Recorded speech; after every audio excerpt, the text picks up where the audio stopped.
Chilling tales for dark nights.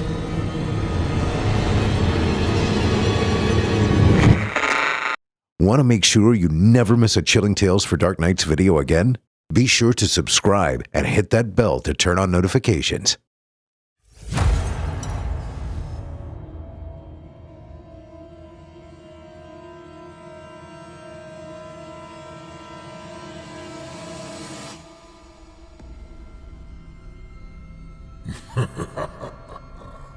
Good evening. I'm storyteller Otis Jiry, and I ain't your grandfather. From where I'm from, we don't do bedtime stories. And if that's what you were expecting, you're in the wrong place. If it's terrifying tales you're after, well then, I've got just the thing. Get comfortable, settle in, turn off the lights, if you dare. Your night is about to get a whole lot darker. Who needs sleep anyway?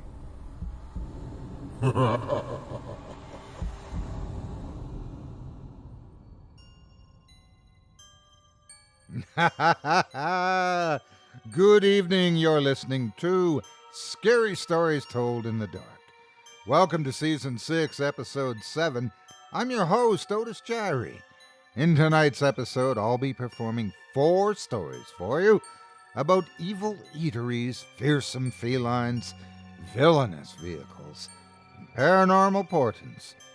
If you're listening to the standard edition of tonight's program, which contains the first 2 terrifying tales, if you'd like to show your support and enjoy an extended version of this and other episodes with twice the terror, visit simplyscarypodcast.com and click Patrons in the upper menu to sign up today. Thank you for your support. Now it's time to take a walk together down the moonlit trail. So lock your doors, turn your lights down low, and settle in. The show is about to begin.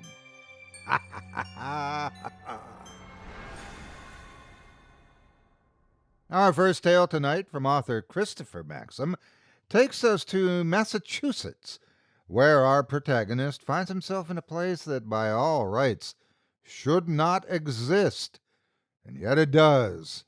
Without further ado, I present to you a diner open 25 hours a day. Late one night, I found myself driving down what seemed like an endless stretch of road. I was on my way back from a week-long business trip, facing at least a 12-hour drive home. Having always been afraid of flying, the monotonous trek was unavoidable.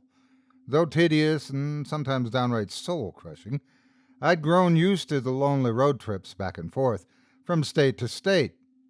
In an effort to minimize my commute, I usually refrained from making pit stops. I would push through exhaustion and discomfort, making my way home in one fell swoop. I'd enter my bedroom and meet my blankets with a hard thud, falling asleep almost immediately after my head hit the pillow. Picturing my eventual slumber is what kept my foot on the gas pedal. On this drive, however, I grew particularly hungry.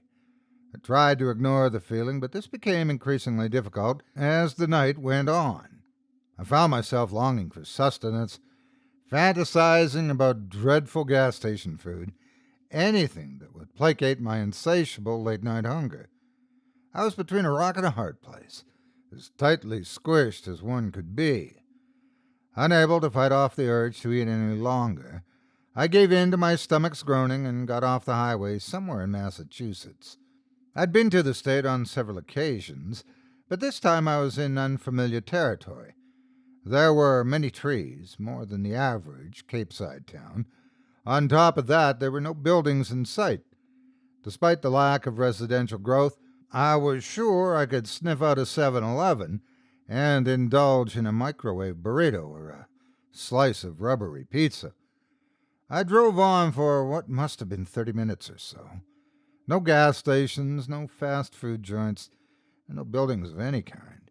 Just miles and miles of wooded area. Worst of all, I didn't even have a phone signal to pull up my GPS. I was just about to give up on Operation Midnight Snack when I saw a faint glow off in the distance. This signaled me that I must have been reaching the outskirts of civilization. Furthermore, it meant nourishment was just around the corner. As I approached the glimmering light, I realized that it was that of a large neon sign. Coming closer, I was able to make out what it said: Supernova Diner, followed by an even larger subheading: Open 25 hours a day. I guess that they really wanted to drive the we never close angle home, and in a cheeky manner, no less. Cheekier and larger still, there was a big flashing arrow beneath the sign, pointing to the diner in question. Hungry as ever, I pulled in without hesitation. I jumped out of my car and rushed toward the entrance, but not before taking a quick look at the place. It was a beautiful retro-themed silver boxcar diner. The smooth metal exterior gleamed in the moonlight as I walked up. It was so sleek and well-crafted that I wondered why it was located in the middle of nowhere. Could they really get by on the odd passerby here and there? After admiring the diner's craftsmanship, I barged in, intent on satisfying my late-night case of the munchies. The diner was void of life, but I heard a voice yell out from the kitchen, "Be right there!" While I waited for service, I surveyed my surroundings. A gorgeous red checkerboard pattern painted the interior of the building. Lining the perimeter were red booths and tables so immaculate they looked as though they'd never been touched by human hands. To top it all off, there was a row of similarly red, identical cushioned bar stools at the counter. The diner definitely had a classic 50 vibe to it, but it was too crisp and clean to feel truly authentic. After a few minutes of waiting, a middle-aged man came out from the kitchen, drying his hands with a dish rag. "Hello there. Welcome to the Supernova Diner. My name's Hank, and I'll be your server tonight. How can I help you?" Hank wore a retro soda jerk cap, a comically large bow tie, a spotless white apron, and a smile almost too wide for his face. He pointed up at the large menu on the wall behind him, where I noticed quirky food items like Milky Way shake, galaxy sliders, and planet fries. "Yeah, I'll have whatever the special is." I didn't feel like asking him to translate the menu for me. Plus, I really didn't care what I was eating, so long as my stomach stopped growling. "The Nebula Express coming right up." Hank shot me another awkwardly wide smile. To escape his eager glare, I pulled up my phone and glanced at the screen. Still no signal, but I noticed that it was approaching midnight. I groaned a bit, knowing that my detour had cost me a swift return home. Still, I knew I couldn't ignore my biological needs any longer. I would have ended up stopping at some point anyway. I put my phone in my pocket and looked back up at the counter. Hank was still there, smiling away. Shouldn't you be getting my order?" He didn't react to my query. Instead, he remained silent and motionless. "Okay then, I'm gonna leave now. Bye." Just as I turned around to head for the door, Hank spoke up. "I wouldn't do that if I were you." "Why is that?" I asked. "Well, it would be a waste of time." I turned back and glared at him. "What are you talking about? Are you going to get my food or not?" He laughed at me. "You can't leave now. The fun is just about to begin. Your order is being prepared as we speak. Just sit back, relax, and enjoy the ride."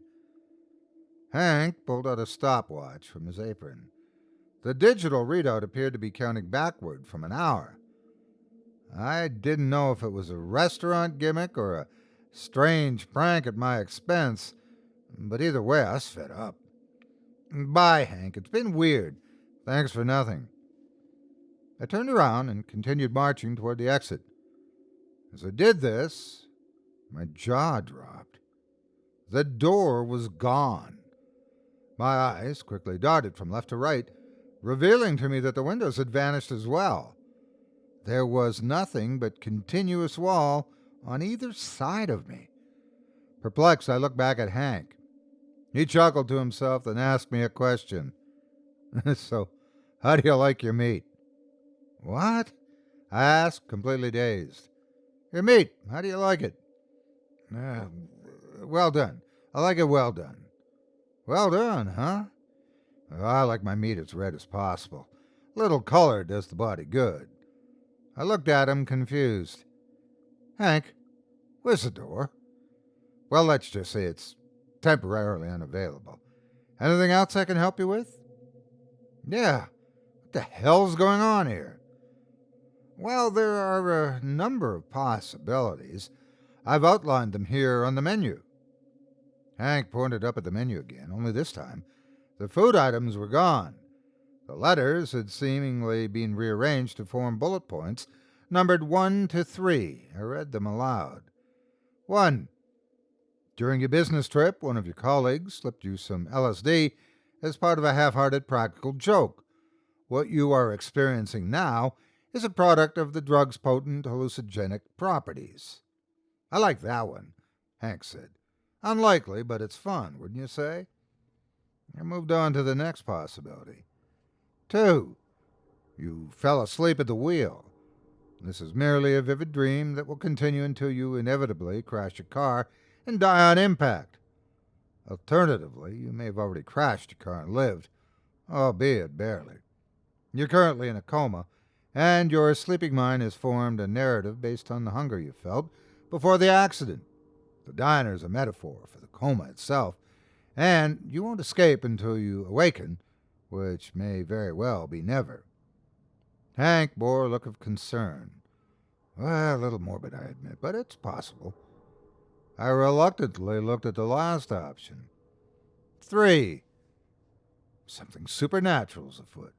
Mysterious forces beyond your comprehension are at play, trapping you in an otherwise normal eatery.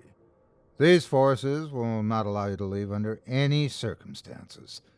The best thing you can do is accept this and allow yourself to succumb to whatever classic paranormal tropes are thrown your way. Death will be your only escape. It's all I could come up with, Hank said. I'm not sure myself, but I'm leaning toward number 3. The hell, Hank? What the fuck is this? And shouldn't you, of all people, know? You'd think so, wouldn't you? But I guess I wouldn't tell you if I did, now would I? He offered me another one of his smiles as a consolation. I wanted to punch it clean off his face. Instead, I partook in a nervous breakdown of sorts. I slammed my body up against the wall where the door had been. I screamed at the top of my lungs. I even grabbed a few bar stools and tossed them in different directions, as hard as my arms would allow. All the while, Hank remained calm and still, his lips stretched from ear to ear. Just as I was about to take a swing at him, the kitchen door behind him popped open. Oh, your order must be ready. Please, come with me. Hank disappeared into the darkness beyond the kitchen's doorframe. I stayed behind, hesitant to follow him. After a few moments, I heard him yell out to me, Come on, kid, aren't you hungry? It's true, I was hungry, but I was more so cautious, especially given my peculiar situation. Because of this, I sat down in one of the booths and waited. I didn't know what I was waiting for exactly, but it was all I could bring myself to do at that very moment. It wasn't long before I heard Hank's voice again. Can't wait out there forever, kid. As if in response to his statement, the lights in the diner began to flicker. Then, one by one, they went out, spreading darkness from booth to booth. Eventually, I was left with just one bulb above me, wavering in and out of life. It provided me with just enough light to make my way to the kitchen, and Hank knew it. I had 2 choices. Go to the dark kitchen, or let the bulb go out and sit in the dark diner. Neither option was ideal, but deep down I knew only one had the potential to lead me to answers, no matter which of the far-fetched scenarios on the menu was true. As such, I gave in to the narrative that was unfolding around me. It was clear to me at this point that fighting it was futile. As I passed the threshold into the kitchen, the door shut itself behind me. Bright light poured out of the ceiling, washing over the entire room, revealing vibrant white walls and flooring. In the center of the room was a chair slanted in a diagonal position, not unlike one you'd find in a dentist's office. Next to the chair was Hank, who had traded in his diner uniform for a flashy white lab coat. Finally, come, sit down. Take a load off. If only out of fear for what might happen next. If I disobeyed, I did as Hank told me. It's not like I had much of a choice at that point. I slowly walked over to the chair and lay down. As I did this, leather straps wrapped themselves around my legs, arms, and forehead. I no longer had the luxury of movement or peripheral vision. Hank walked around to the front of the chair and pulled out his stopwatch. "You're doing fine, kid. Only 40 minutes left."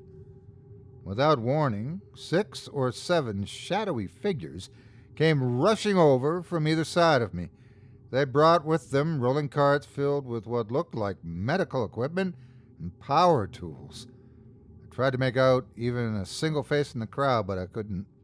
They lacked discernible features of any kind, and moved about in perfect harmony with one another, like animated silhouettes, doing the bidding of some unseen higher power.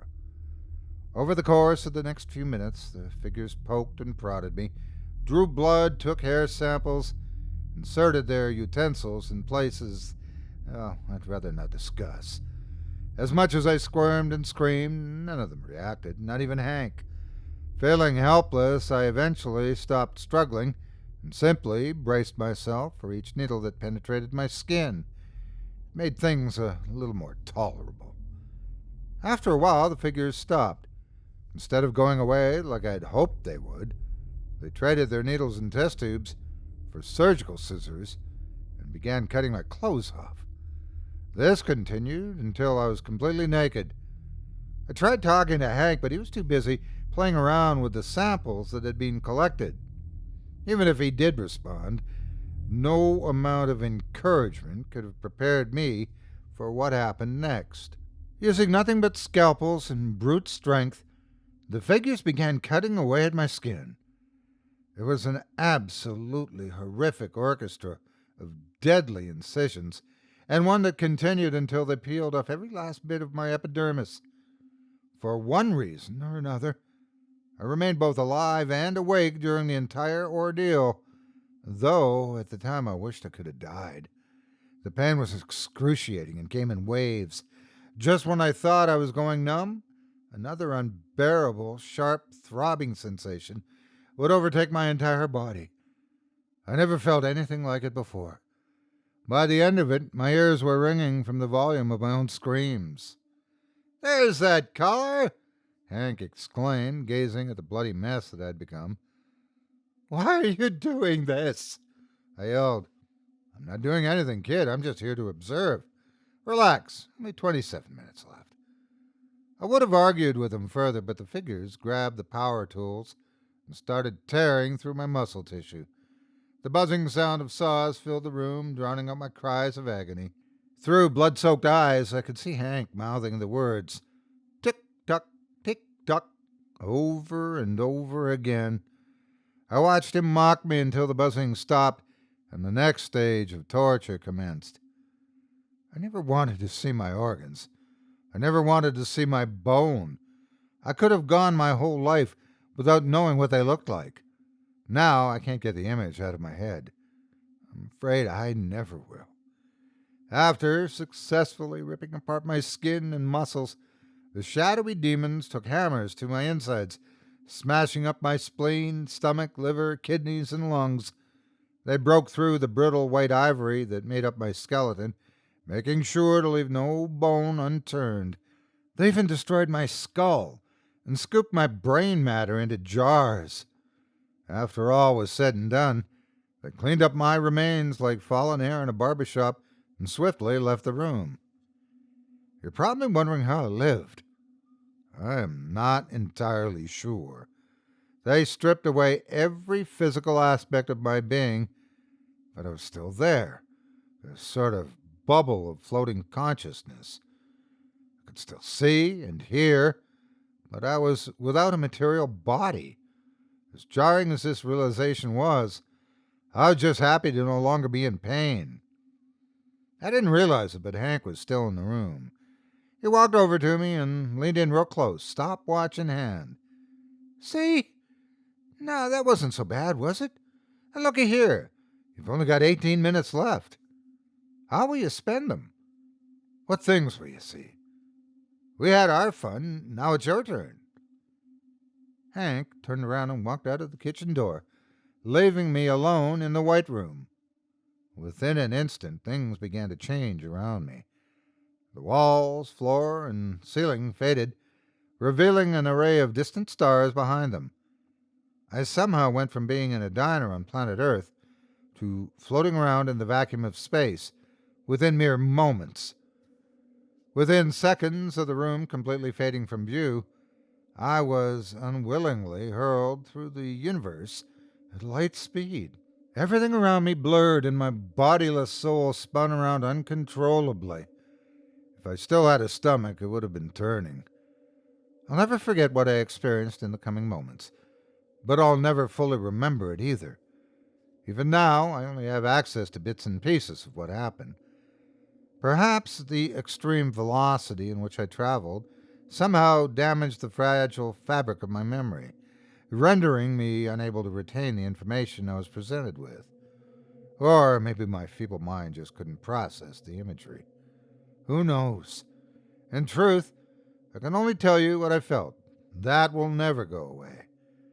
As I sped through space, deep space, I was stopped in specific locations, mostly foreign planets and dead star systems. In those moments, I saw unspeakable things, gruesome things I never knew could exist in the universe. I was plagued with disturbing sights and concepts of horrific proportions, so horrific, in fact, it made my impromptu autopsy look tame in comparison. I don't know exactly what it was I saw out there, but I still feel an immense dread whenever I try to recall it. After what felt like an eternity of torture, I was transported to what I can only assume was a location outside of the observable universe. There were no stars or any light to speak of, not even off in the distance. I was alone in a blanket of darkness, left to suffer with the memories of what I'd endured. Just as I was beginning to accept my circumstances, a light glow appeared in the distance. As it came closer to my position, I recognized its features. It was Hank's stopwatch.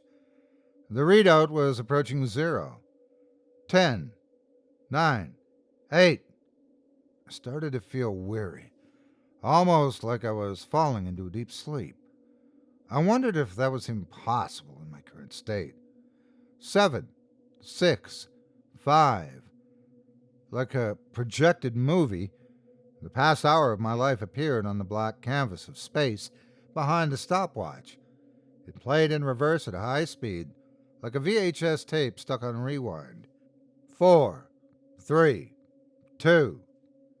Feeling faint, I tried to focus on the imagery. I relived everything that happened to me in the diner within a few mere seconds. 1, 0. Poof. Just like that, I was back in the diner parking lot, body and flesh intact. My car was there next to me, right where I parked it. I took out my phone and checked the time. It was 12:01. Everything had returned to normal somehow, to the way it was before. Elated, I jumped into my car and started it up. I was about to drive off like a bat out of hell, but I decided to take one last look at the diner. Somehow, within its walls, there does exist an extra hour in the day. How's that possible, and what's its purpose? I can't be certain. Maybe Hank was right, and that third scenario had something to do with it. The only thing I do know is that I survived, and I won't be making another pit stop anytime soon, no matter how hungry I may be. Just then, before my very eyes, the diner lifted itself from its foundation and flew upwards into the night sky.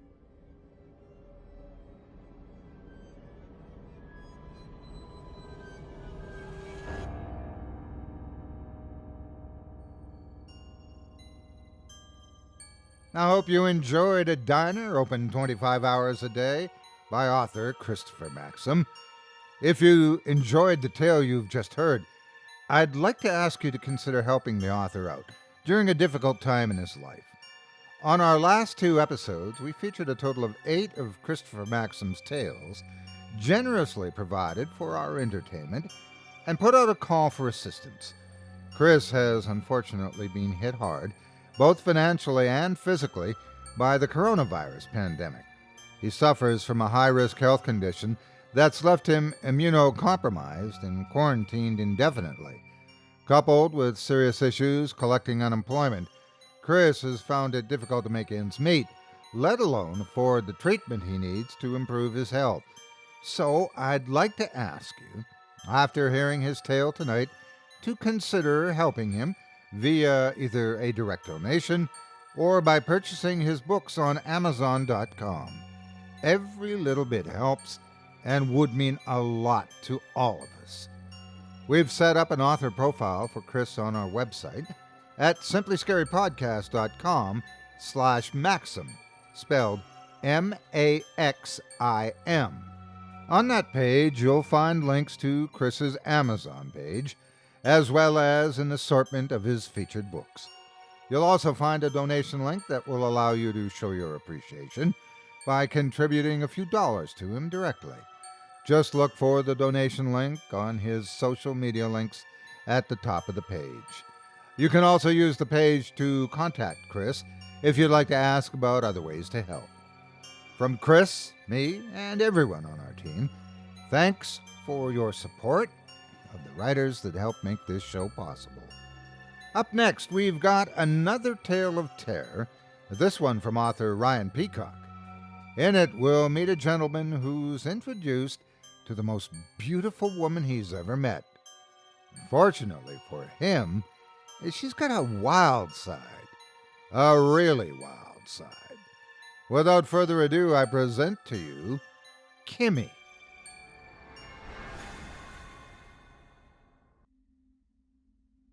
Never been good with people. It's always just been easier to live my life alone, burying myself in fiction and living vicariously through the stories I read and watched. It was comforting to do that. My life could never have been as interesting as those stories, and so I knew I wasn't missing out on much. My father had been an important man. I admittedly don't know how the specifics of what his company did. I think it involved treating diseases by modifying human genetics. It was all way too complicated for me, and when he'd passed, I was in no position to inherit his legacy. That honor had gone to my sister, Kathleen. She'd taken over the family business, and I'd just taken my inheritance and faded away. It was for the best, really. I was always doomed to be the family disappointment, and it was better that everyone just forgot about me. I had enough money to float on, so I'd never want for anything as long as I was smart enough about how I spent it. I had a property, a farmhouse in the country, that was far away enough from the world that no one really bothered me, and I was happy as I could be at least. I didn't really even leave the house, unless I needed to pick up food or supplies from the nearby town. It was just me and my stories, drifting through the endless days in what was as close to an ideal existence as I could get. I was happy, and I never wanted it to change, until I met Kimi. Visits from my sister were rare. She had far bigger things to concern herself than with her deadbeat baby brother in his house in the middle of nowhere. I can only imagine she'd let herself into my house, as I'd still been asleep that morning. She woke me up by tossing an old pair of jeans onto my face. "Wake up!" And the command was shrill and not to be questioned, and I almost tripped over myself as I ripped the pants off my face and looked over at her. Kathleen stood tense by my door, waiting for me to get dressed. She was a stoic-looking woman, and while we bore a clear family resemblance, she seemed so much more put together than I ever did. Her red hair was neatly combed and tied back into a professional bun. Her freckles and pale skin seemed only to add to the uneasy coldness in her sharp green eyes. She was shorter than I was, yet her presence seemed to fill the room and left no room for anyone else. "What? Kathleen, what are you—" "Up," she said bluntly. "I need you to do something." No greeting. No, "How are you?" Much like Dad, Kathleen only ever cared about you when you could do something for her. Otherwise, you didn't exist. I put on my jeans before wandering out of my bedroom and down to the kitchen, where Kathleen was already making coffee. I could see 3 men in dark suits with her.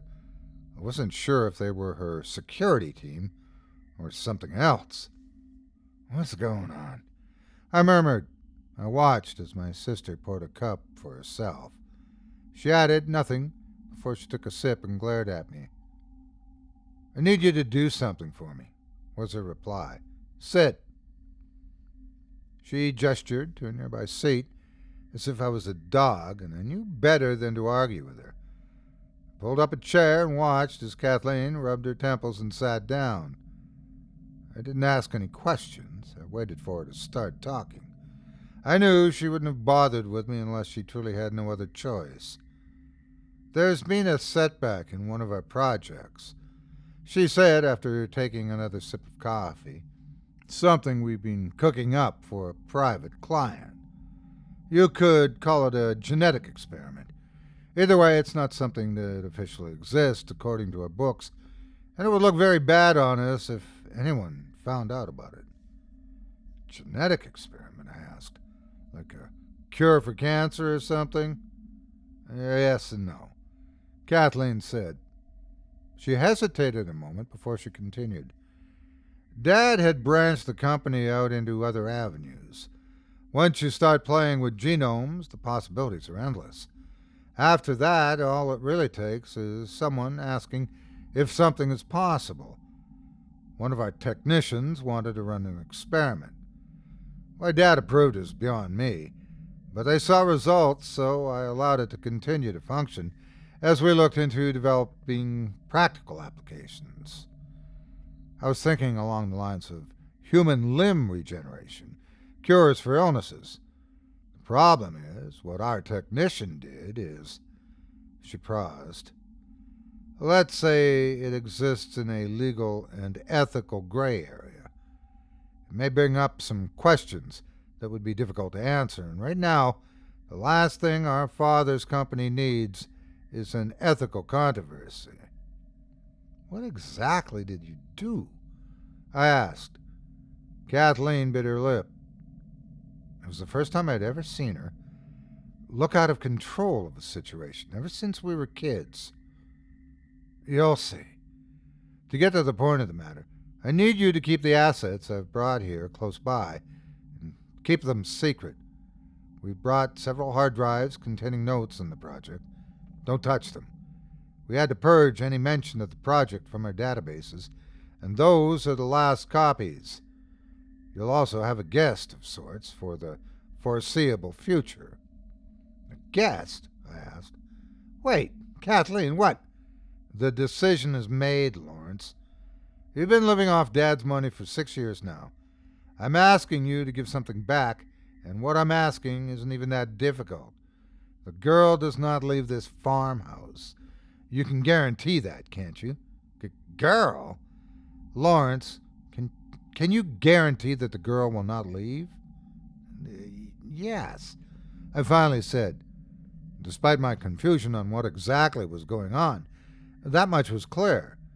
Kathleen's expression seemed to harden as if she still wasn't convinced. "Good," she said. "My associates here will ensure everything is taken care of and the girl gets settled in. I'll provide you an allowance to see to any need she has, although, should anything else arise, I'll ask that you not contact me outright about them. These matters should be discussed only in person, never over the phone or via email. There can be no evidence that that girl exists. Is that clear?" Okay, was all I could manage to get out. Kathleen was usually fairly cold when it came to business, but there was something almost threatening about the way she spoke this time. "When is she getting here?" I finally managed to ask. "She's already here," Kathleen replied. "I'll have my associates send her in momentarily." "Miss Brooks, we need to go," one of the men in my kitchen said to her. Kathleen glanced at him before she stood up. "I apologize that I need to cut this short. One of my associates will be in contact regularly. They'll pass along any further information." All right. "Understand that I'm trusting you with this because I truly have no other choice," Kathleen said. "The girl cannot remain in the care of any of our employees. There is nowhere in the company that I feel is safe for her. Frankly, even leaving her here with you is far more of a risk than I'm willing to take, but we've concluded that this is the safest place for her. However, it must be perfectly clear. This girl does not leave the house under any circumstances." Her green eyes burned into mine, and slowly I added, I understand." "Good, because if I found out that you failed me, our blood relation will not protect you from what I will do. Is that clear?" It took me a moment to realize that my sister was threatening my life, and the mere thought of that made my heart skip an anxious beat. Yeah, that's clear." Kathleen's eyes softened. She exhaled a breath I didn't realize she'd been holding. "Good. It's nice to see you, Lawrence. I'll be in touch."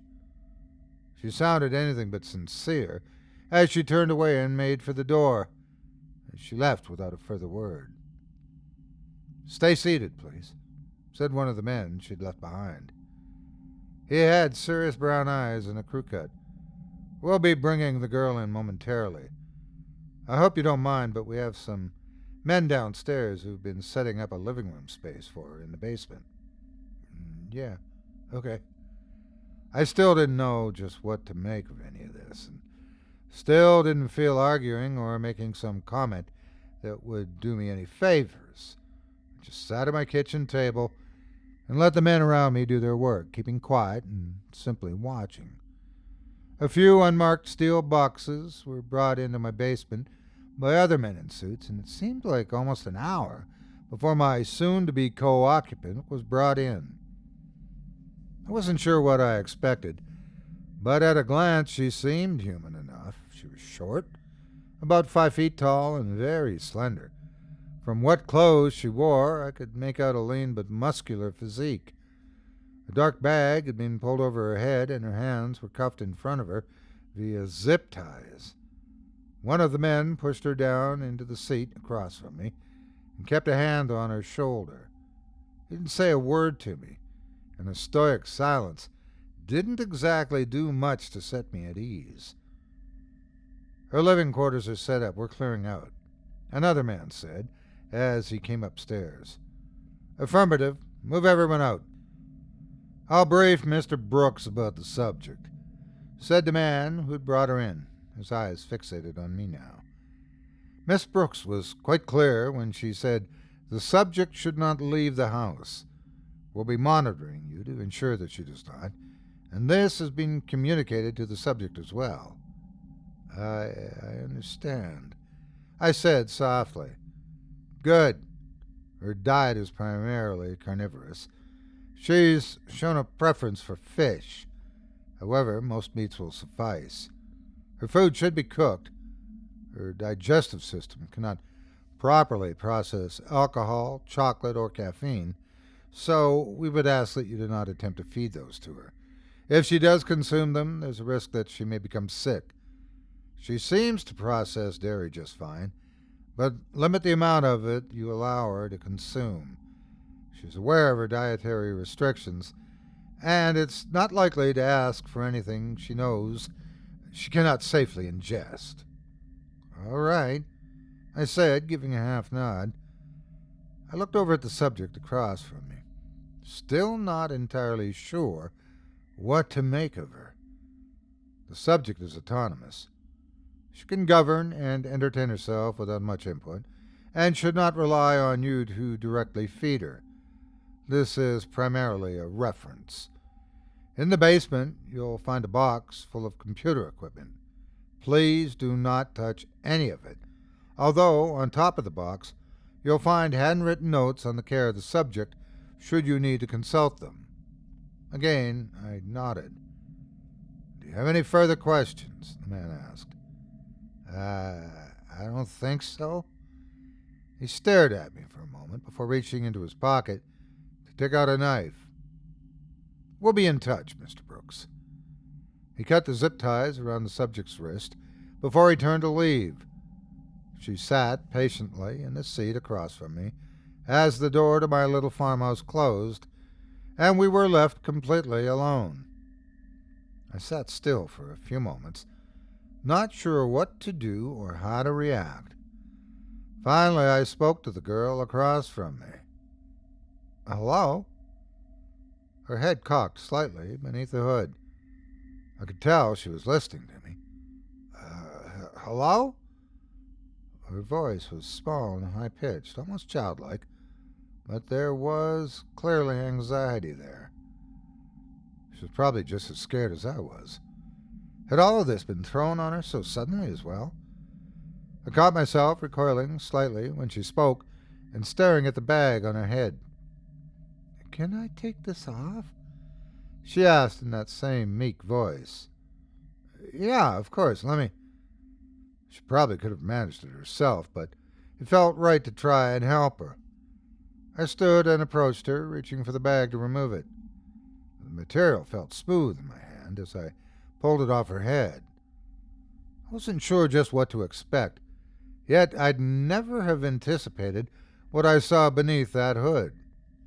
She was clearly young, under 20 years old, but she'd clearly passed her teenage years. I'd learned later that she was only 19. At a glance, she could have passed as fully human. Her skin was flawless, her hair was platinum blonde and cut short. Perhaps in another life she could have been a model. She was the most beautiful girl I'd ever seen. Her eyes and her ears betrayed her inhumanity, though. Her sapphire eyes looked human enough at a glance, but I saw her pupils narrow into predatory slits as she was exposed to the light. Her ears were another story entirely. They resembled a cat's ears, although they were lower on her head than I expected them to be, likely to correspond with where her ears were supposed to be. It took me a moment to realize that I was looking at an honest-to-God cat girl, and as that realization took hold, I was sure I was being pranked. The girl stared at me for a moment, regarding me with clear unease before looking around at her new surroundings. Are you Lawrence? She finally asked. She stayed nervously in her seat as if she was afraid to move. Yeah, I'm Lawrence, I managed to say. Are you real? Real? She furrowed her brow with such a human expression. Of course I'm real. I'm Kimi. Kimi, I repeated. It was the sweetest name I'd ever heard. Where am I? You're at my house, I said. I wasn't really sure how else to answer that. Can I stand? Now that was a strange question. Yeah, of course you can stand. Kimi rose from her seat tentatively, as if she was expecting something to attack her at any given moment. She eyed me warily as she sniffed the air around her.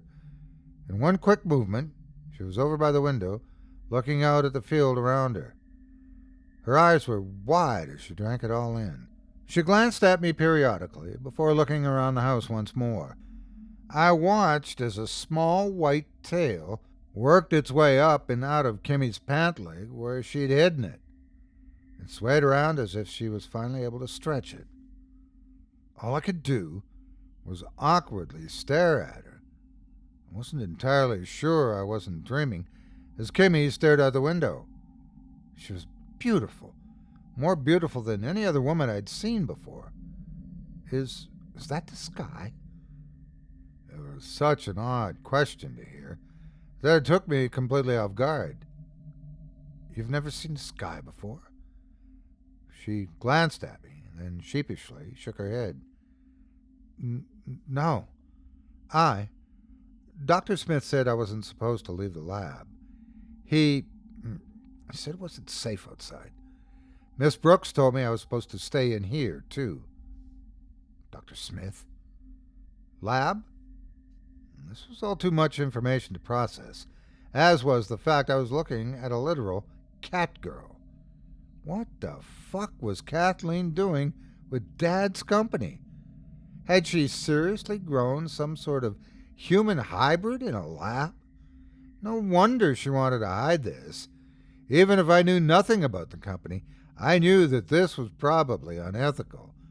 It didn't change my fascination with her, though nor did it quell my immediate attraction to her. What are you? I asked. Kimi's ears lowered. For a moment I was afraid I'd offended her. I don't know, she said after a while. Dr. Smith said I'm not like a person. I'm just Kimi, I guess. She seemed to notice the way I was looking at her, and she shrank away from me. Am I... She hesitated, seeming to struggle to find the word she wanted. Wrong? No, I said. I got up, and she tried to shrink away from me. I caught her by the wrist before she could run. There's nothing wrong with you. You're just fine. Here, are you hungry? Why don't I make you some breakfast and we'll talk? Kimi stared up at me. The prospect of food had gotten her attention. Okay, she finally said, let's have breakfast. I didn't have much aside from cereal for breakfast, and the cereals I liked were mostly sugar. I wasn't sure how well any of that would have sat with her, so I threw some frozen breaded tilapia in the oven. Fish was okay for her to eat, right? We talked as the fish baked, and the confusion of our sudden meeting seemed to wear off. I've always been in the lab with Dr. Smith, she said. I've been there as long as I can remember. Was Dr. Smith nice to you? I asked. Usually. Sometimes he hurt me, stabbed me with needles to take blood, or did experiments. We sat together for over an hour as I listened to her talk about where she'd come from. To my understanding, Dr. Smith had been the closest thing to family that she had. He'd been her parent, her teacher, and, more or less, her only contact with the world in general. While she'd clearly been sheltered, Kimi didn't come off as ignorant or stupid. Clearly, she knew how to interact with people, even if she was a little shy. She told me that she knew how to cook and clean and more or less take care of herself. She had everything she'd needed back at the lab. The lab she described sounded more like an apartment, a gilded cage where she could live hidden from the world, and no amount of education or socialization could hide that she'd been sheltered, to say the least. I could see it in her eyes as we ate. She kept glancing over at the windows, looking outside, still in awe of what she saw. I suppose the view from my little patch of land was more beautiful than most. My little farmhouse had its own patch of land that I took care of. As much as I hated the work, it was cheaper than hiring a landscaper, and shaved a few pounds off of me. Beyond my land was a vast forest, Endless trees as far as the eye could see. I could tell that she wanted to go out. She wanted to explore. I almost wanted to set her free just so she could. I knew better than that, though. Kathleen had been very clear in what she'd said. Kimi was not to leave the house under any circumstances, and I would not disobey her. The first few days with Kimi were strange, but not exactly unpleasant. We got along just fine, although my new guest mostly kept to herself. The living quarters set up in my basement amounted to little more than an open prison cell. There'd been a cot and a few books for her to read, and a little half window set up in the same room as my freezer, but not much else. I tried not to bother her too much, but, well, it was hard not to. Whenever she was around, I couldn't help but stare at her, and I knew that I was smitten. In my heart, I knew I would have done just about anything for her, no matter the consequences. Despite my feelings, I gave Kimi her space. I didn't know a lot about women, but I knew that being overbearing wouldn't help. I wanted her to be comfortable. I wanted her to warm up to me on her own terms, so I made little peace offerings. Usually it was just food, but I did buy her some new books when I was in town. She seemed happy to have them, and I saw the first hint of a smile on her sweet little face. It was almost a week into her stay when she came into my room. I'd been playing a video game, one of the last of the Tomb Raider series. I like to stealth it up in my play style, and I hadn't noticed that she'd been standing in my bedroom door, watching me play until she spoke. "Why is she killing them?" she asked, and almost made me jump out of my skin. I looked over at her, wide-eyed and a little off guard, as Kimi stared intently at the screen. "Well, they're bad guys," I said. "They want to steal an artifact, and I'm supposed to stop them." Kimi's brow furrowed a bit as I paused the game. "You're controlling the girl?" I asked. "Yeah, I am." "You're making her kill those people. What if she didn't want to kill them?" I couldn't help but laugh a little bit at the way she said that. She was talking as if Laura Croft had some autonomy, as if she was nothing more than a fictional character. "It's her game. She kills the bad guys. It's what she does. It's fun." "That's fun?" Kimi repeated. Her eyes hadn't left the screen, and I made a space for her beside me on my bed, patting it so she could take a seat. Reluctantly, she did. "How about you give it a try?" I offered. "You might find it fun." She looked warily at my controller, as if she expected it to bite her before she took it. I unpaused the game and watched her clumsily maneuver the character on the screen. She picked it up faster than I thought she would, and managed to make her way through one firefight after only dying a few times. I watched as she shot down the bad guys, and then kept shooting them even after they're dead, wasting her ammo. "What now?" she asked. "Do we have to eat them?" "What?" That comment caught me completely off guard. "Well, we killed them. Would it only be right to eat them?" She said it so matter-of-factly that it was almost an innocent question. Almost. "No. You're not supposed to eat people." "Why not?" It's cannibalism. Humans aren't supposed to eat other humans." Kimi stared at the screen, at Lara Croft standing over the corpses of her latest victims, and she seemed lost in thought. "Can we play some more?" she finally asked. Of course, I said yes. It was a few days later when I got my first call from Kathleen. I'd actually been awake this time and just kind of skimming through the newspaper. A sale at the farmer's market in town, the results of the local fishing tournament, an animal attack in the woods, and some heartwarming piece about the local school fundraiser. More or less the kind of things you see in the local newspaper. When my phone rang, I answered it even though I didn't recognize it.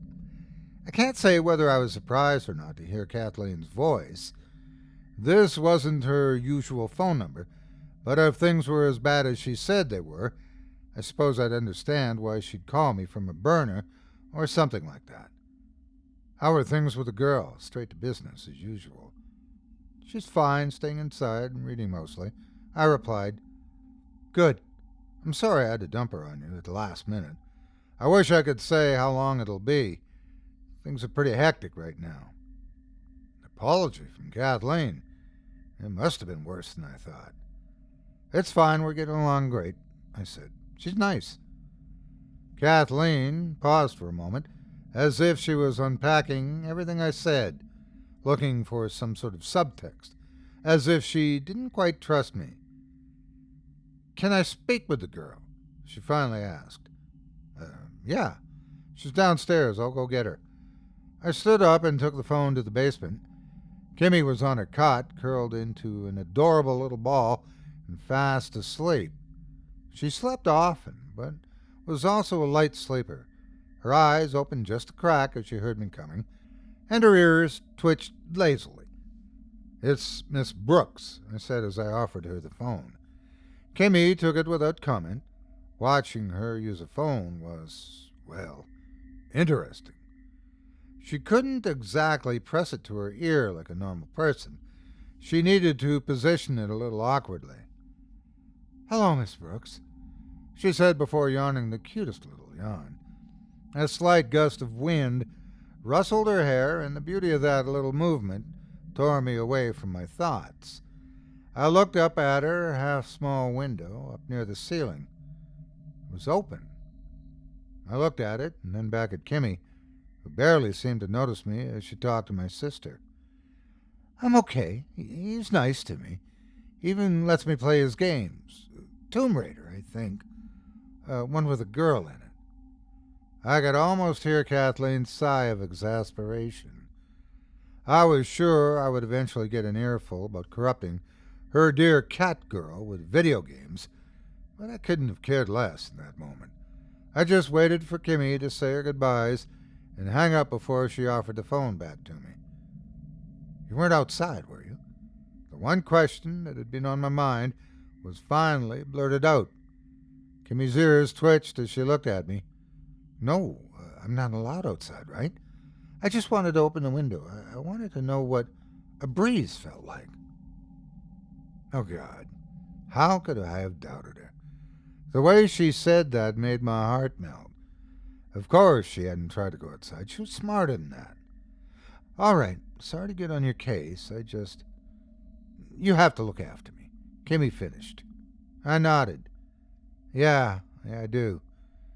And I was happy to take care of her for as long as she needed. It was less than a week before I heard news of a second animal attack. I'd been watching the local news channel with my morning Mountain Dew when the story came up. New updates on yesterday's animal attack.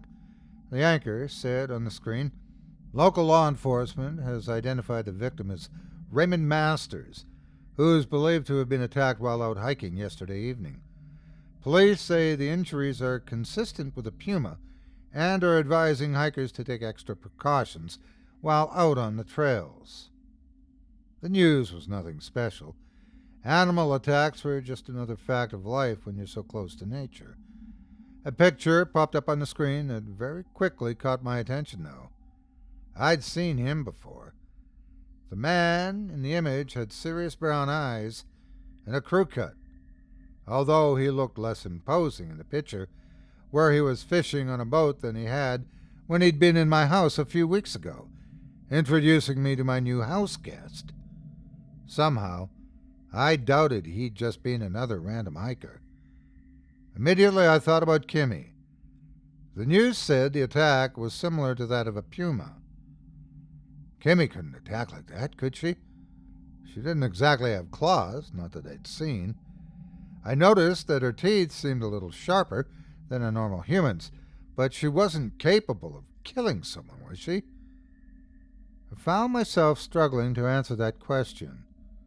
The answer was obvious, but I didn't really want to believe it. Kimi was many things, but she wasn't a killer. I knew I was being silly just thinking about it, and of course, I wasn't going to ask her. She'd deny it, of course she would, and there was no proof that she even could be capable of something like that. Although there wasn't there? I thought about the hard drives in the basement. Everything there was to know about Kimi was stored there. How they made her, why they'd made her, and what she was capable of. This Dr. Smith, her father, had almost certainly documented everything about her, and it wasn't the first time I'd wondered what was stored on those hard drives. Looking at them would be a violation of Kimi's privacy, though, wouldn't it? No, not if she never knew what I'd done. Besides, didn't I have a right to know more about her? She was my guest for now. She was my responsibility, and perhaps one day she might be even more. I needed to know. I needed to put this stupid idea to rest. Kimi wasn't a killer. She couldn't be. She wasn't. Kimi was upstairs when I took one of the hard drives. She occupied her time with a few more of my games. Like me, she seemed to enjoy the stealth ones, and I'd even caught her smiling as she played, exposing some of her sharp little teeth. I could hear the soundtrack of the game as I went downstairs. My excuse would have been that I was getting something out of the freezer if she asked what I was doing down there, and it wasn't technically a lie. I did plan on bringing up some fish for dinner. When I actually took the drives, there was no intrusive phone call from Kathleen or anything out of the ordinary. Kimi was still upstairs playing her game, and I set the fish in the sink to defrost while hooking off one of the drives to my laptop. Transporting the data must have been a rush job. The drive I looked at wasn't password protected or anything, although I couldn't access most of the files anyway. A lot of them had been locked behind a password or needed a specific application that I didn't have to open. The folder names were confusing and disorganized, as if the information had been copied as quickly as possible, and a lot of it seemed incomplete, probably housed on other drives. What I could access, though, was mostly Word docs with research notes, and a few videos that I didn't chance watching. I stuck with the Word docs for the time being, and opened the first one I saw. I'll probably get arrested for leaking the contents, but what the hell, right? Personal notes of Dr. Elias Smith, June 14, 2011. We attempted to advance Kimi's socialization this week. Our success has been limited. Amongst people, Kimi seems fine and mostly well-adjusted. Her tutor continues to give her moderate to high marks for her lessons, and our tests on her have indicated that she possesses intelligence that is on par with a fully human 10-year-old child. Her brain does not seem hindered by their differences in her DNA, which supports my hypothesis that she is, for all intents and purposes, human. Our attempts to socialize her with animals, however, are where we have hit a roadblock. Kimi displays a clear fascination with smaller animals, which we initially took for a natural human curiosity. We exposed her to cats at first, believing she might like them, and had entertained the idea of allowing her to have a pet. It would seem that Kimi's modified DNA has left her with some non-human instincts, such as a desire to hunt. When left alone with the cat, Kimi chose to kill it. When I later asked her why she'd killed the cat, Kimi told her she simply felt as if that was what she was supposed to do. Under our supervision, she did not kill the next few animals she was exposed to, and when we were sure there would be no more incidents, we allowed the cat to stay in a room with her. It survived approximately 4 days before Kimi killed it out of boredom. I've decided to suspend any further unsupervised socialization with animals indefinitely. We've already crossed far too many ethical lines. I won't add animal cruelty to the list. I felt my skin going a little paler as I read what the document had said. Killing animals out of boredom. I almost wanted to read the notes again. It didn't seem like something Kimi was even capable of. She didn't seem like a killer. She couldn't be. I almost clicked on another document before deciding against it. What the hell was I doing? Looking into her history like this. Kathleen would kill me if she knew. Hell, Kimi would probably be livid. None of this was mine to go through. And yet I couldn't shake the memory of the man on the TV screen. How convenient that a man who Kathleen had undoubtedly left behind to watch Kimi and I would end up dead from a puma attack. I knew there was only one way to know for sure if she was sneaking out of the house to hunt. I had to see it with my own eyes. I had to catch her in the act. I stayed up late that night, long after Kimi had gone to bed. I stayed in my room with the lights out and sat patiently, watching and praying that I saw nothing. I wasn't as young as I used to be. All-nighters took a greater toll on me than they did before. Staring out at my field as night faded into dawn, I was starting to talk myself into sleeping and debating whether or not I'd need to stay up and vigil another night just to be sure. I felt my eyes beginning to droop and stood up, getting ready to go to bed when I saw movement out of the corner of my eye. Immediately, I was looking out at the fields before me, and I could see movement. A shadow darted through the field, keeping low to the ground so it would not be seen. Its movements were nimble and quick, yet in the light of early dawn, I could make out a humanoid shape with two cat-like ears atop its head. My heart skipped a beat. Without thinking, I threw open the window and called out, "Kimi!" Kimi paused. She looked at me, and I could see those unforgettable sapphire eyes gleaming in the darkness just like a cat's eyes. Kimi didn't say a word. She didn't go back inside. She just stared at me for a moment before she fled toward the woods. She was gone before I could make it downstairs and out the front door to go after her. Vanished into the darkness of the forest. She never came back. I heard about the death of another hiker that afternoon. I spent the day waiting for Kimi, fearing that she wouldn't come back to me, but not knowing what to do. I didn't want to call Kathleen. She'd lose her shit. She'd blame me for this when it wasn't my fault. Kimi knew the rules. She'd chosen to violate them. She'd snuck out deliberately and run when I'd noticed her. Kathleen probably wouldn't care, though. No, my sister probably wouldn't even give a shit if Kimi had run away intentionally. She'd been in my care, and so in her eyes the mistake was mine, and mine alone. Not to mention the fact that Kimi was still out there. She'd already killed at least twice, maybe even 3 times. I knew that she was going to kill again, if for no other reason than a sheer enjoyment of it. I needed to find her. I needed to bring her back, lock her up. Something.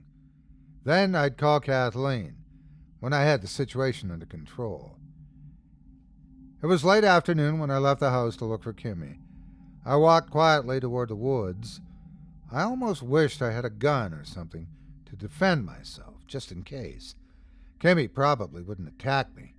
Maybe I was still a stranger in some regards, but I'd been good to her. I'd taken care of her as best I could. She was still mostly human. Maybe we could talk this out. Maybe I could convince her to come back with me willingly. It was my only hope, really. I'd never really wandered the woods before, and as I walked through them, beneath a setting sun, I began to realize just how little of a chance I really had of finding her. Everything looked the same, and the unending trees around me made it hard to see much. "Kimi!" I called, venturing deeper and deeper into the unknown. Predictably, there was no answer. "Kimi!" As I walked, I could see the light that shone through the canopy above me, slowly beginning to fade into an orange glow. Hours were passing, and Kimi was nowhere to be found. I wondered if I'd need to search the entire woods.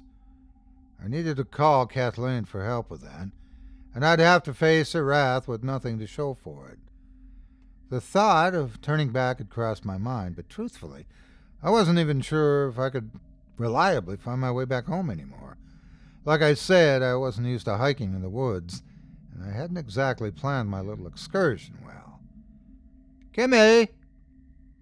My voice was starting to get hoarse from yelling her name for hours on end. Then I heard it. Behind me, there was the thud of something heavy hitting the ground, and I spun around. My heart seized my chest as I saw what it had been. It was a human body. The head was turned towards me, the eyes wide open and vacant. The throat was nothing but a ragged mess of blood and torn flesh. I stumbled back a few steps as I saw movement in the tree above the body and sapphire eyes shining in the darkness of the dusk. I couldn't speak as I looked up at Kimi. In the low light I could see the blood on her face. This had been a fresh kill. She'd already claimed another victim. He didn't see me, Kimi said softly. There was a hint of pride in her voice as she straddled the branch she sat on. I could see a smile on her blood-stained lips. I took him down from behind, just like in the game. I couldn't speak. My words failed me, and Kimi didn't seem to notice. I know I wasn't supposed to go outside, but look, isn't it beautiful? The sun is so warm, the grass is so soft, and no one will ever see me. If they do, I can get rid of them just like the bad guys. Kimi, you can't just kill people. My voice was hoarse and weak. She just glared down at me. You do it in your games. You hunt and kill people, she said. This is the same, isn't it? The game is fake, Kimi. It's fiction. It's not meant to be real. This is wrong. This is murder. You said it was fun, she replied. And it is. It is fun. It's what I'm supposed to be doing. I'm supposed to be out here, not trapped in some room.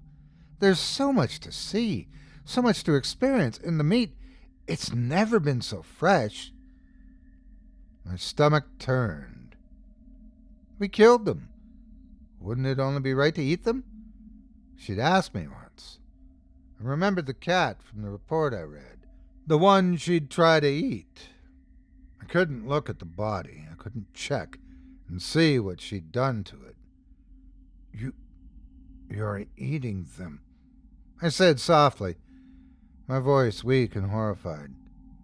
Well, yeah, it would be wrong to waste the meat. I'm not human like they are. You said it would be wrong if I was human, but I'm not, am I? Kimi, I said weakly as I started to back away. Looking at her now, I saw only a monster, a beautiful, inhuman monster. She dropped from the tree in front of me, standing before her fresh kill.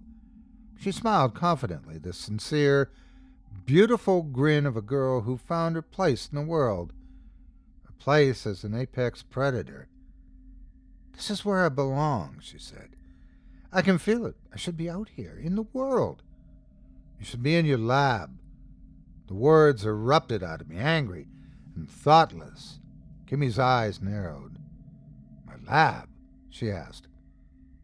Why would I ever go back there when I could have this, when I could be happy out here? She glared at me. You wouldn't send me back, would you, Lawrence? I remained frozen to the spot, staring at Kimi and trying not to cry. Maybe I was bigger than her, but I knew that she could have overpowered me easily. Kimi took a step back and shook her head. No, she said softly. You won't send me back. I won't go. I refuse. Kimi, I managed to say in a hoarse whisper, but in an instant she was gone. She vanished at a sprint into the brush, leaving the corpse behind. I tried to run after her, I really did, but there was no way I was going to catch her. I was in her territory, and she did not want to be caught. It's been a few days now. I haven't tried to call the police, or even call Kathleen for that matter. I doubt the former could help me, and the latter, we'll find out eventually. I've gone through the hard drives, but what little information I can access hasn't been much help. I don't think there's any way to find Kimi, unless she wants to be found. but I take a small comfort in knowing that I will see her again. As dusk set in today, I saw sapphire eyes staring at me from the forest. She already doesn't trust me, so I can't imagine that Kimi sees me as anything more than a threat, and I know what she does with threats, of course. I'll leave a window open for her. Maybe I can still reason with her, but I won't hinge my hopes on it.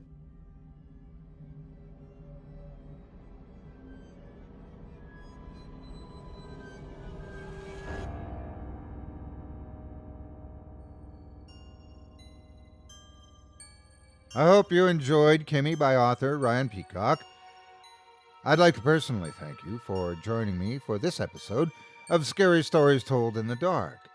If you enjoyed what you've heard on today's program, please take a moment to stop by our iTunes page or wherever else you listen to your favorite podcasts and leave us a 5-star review and a kind word. It makes a huge difference and would mean a lot to us.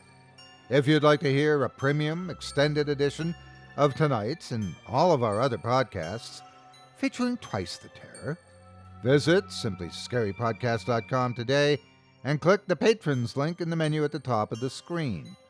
You'll find yourself at chillingtalesfordarknights.com, where you can purchase season passes for this podcast and our other quality storytelling programs, or become a patron for as little as $5 per month and get access to our entire audio archive dating back to 2012, all of it ad-free. If you happen to use Facebook, Twitter, Instagram, or YouTube, you can follow and subscribe to Chilling Tales for Dark Nights there, where you'll get all of our latest updates and new releases and have the chance to interact with us each and every week.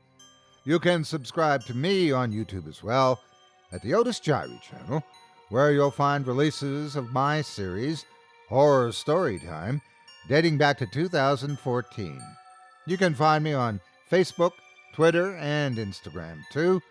Just search for Otis Jiry. Until next week, stay spooky and get some sleep, if you can.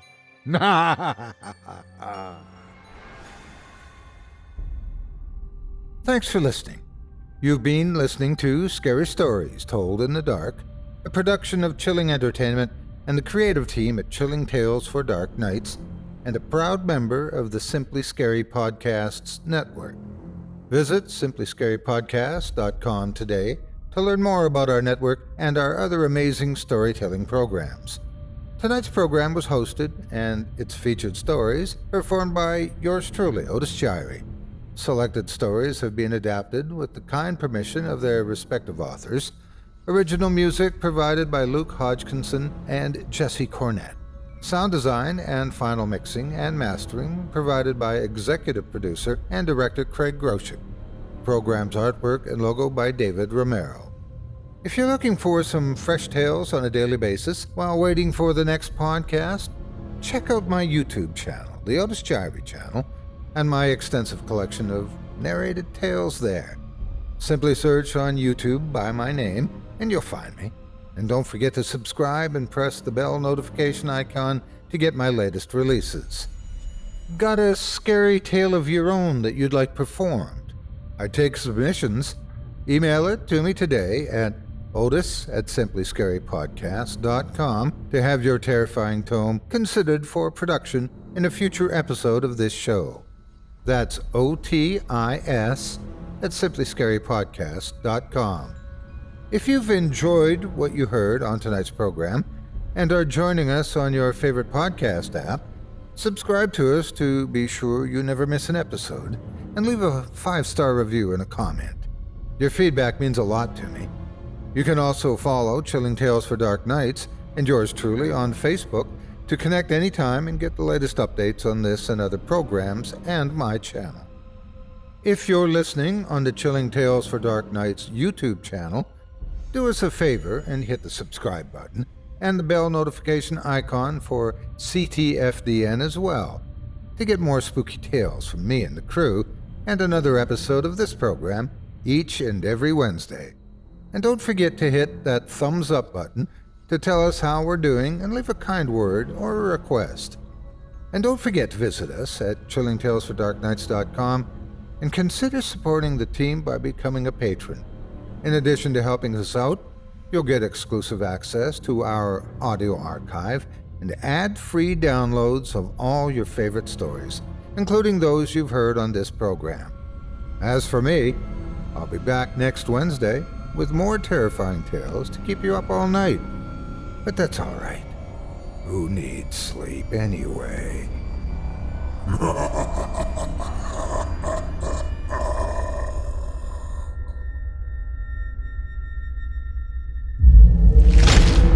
Chilling Tales for Dark Nights.